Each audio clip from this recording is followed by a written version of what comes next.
program for International Student Assessment PISA.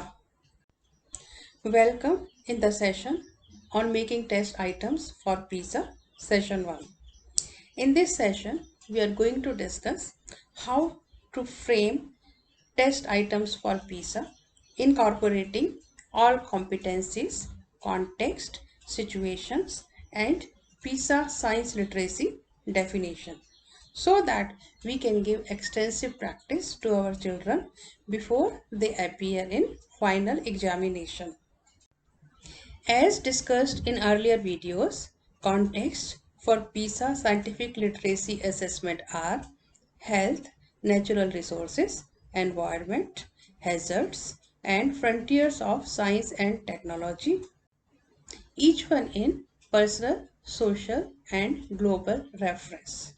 Personal situations are related to the self, family, and peer group. For example, if someone suffering from dengue fever. Social situations are related to the community like substance abuse. And global situations are related to life across the world. For example, ongoing COVID pandemic or pollution. The PISA scientific literacy assessment items requires students to practice following scientific competencies: to explain phenomena scientifically, to evaluate and design scientific inquiry, and to interpret data and evidence scientifically.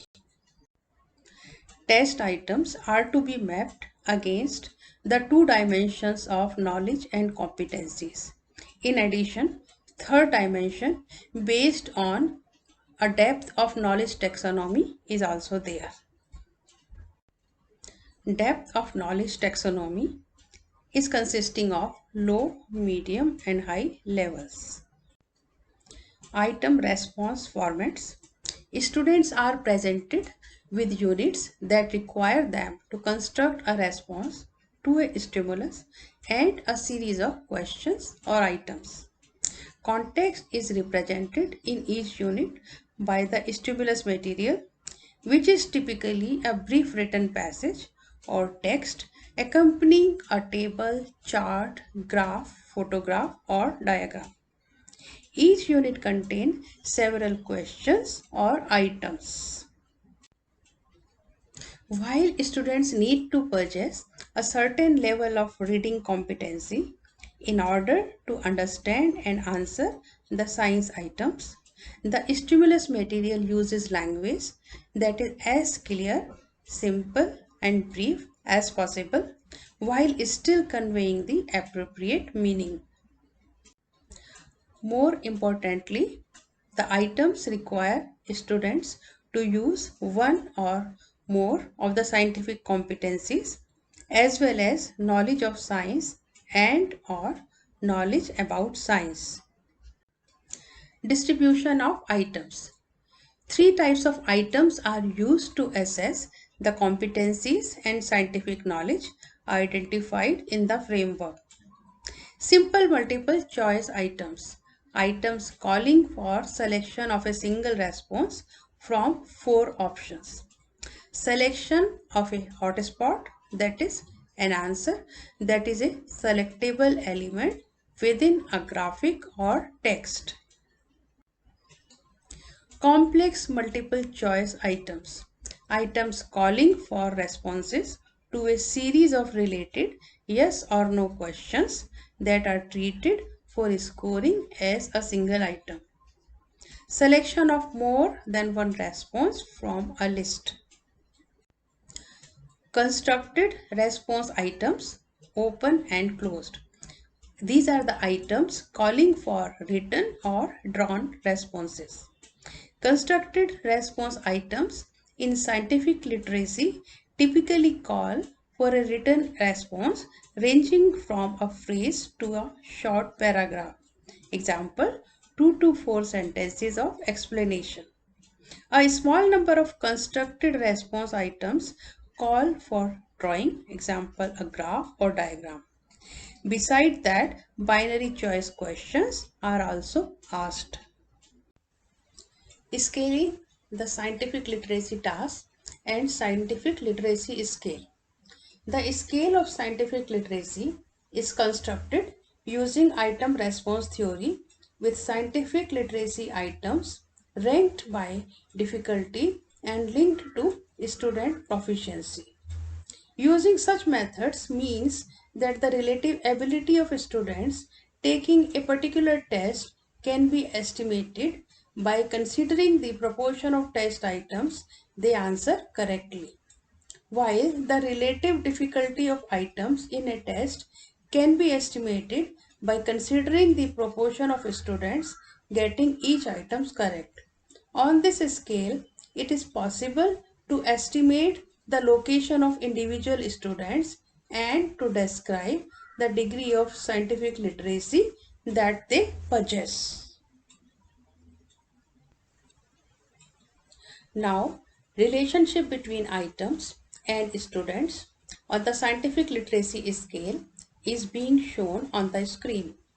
PISA test items are divided into three parts: items of low difficulty, items of moderate difficulty, and items of high difficulty. Items of low difficulty are further categorized as item 1 and item 2.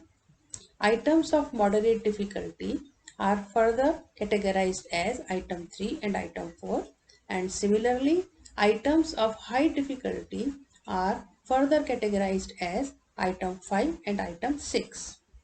Students with relatively low proficiency will be unable to complete items 2 to 6 successfully and will also have a low probability of completing item 1 successfully. A student with moderate proficiency will be able to complete items 1, 2 and 3 successfully, will have a lower probability of completing item 4 and is unlikely to complete items 5 and 6 successfully. Students with high proficiency will be able to complete item 1 to 5 successfully and probably item 6 as well.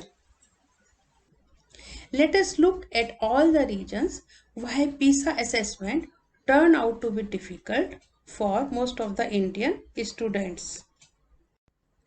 The mentality that questions can only be from the textbook or minor variants of textbook questions.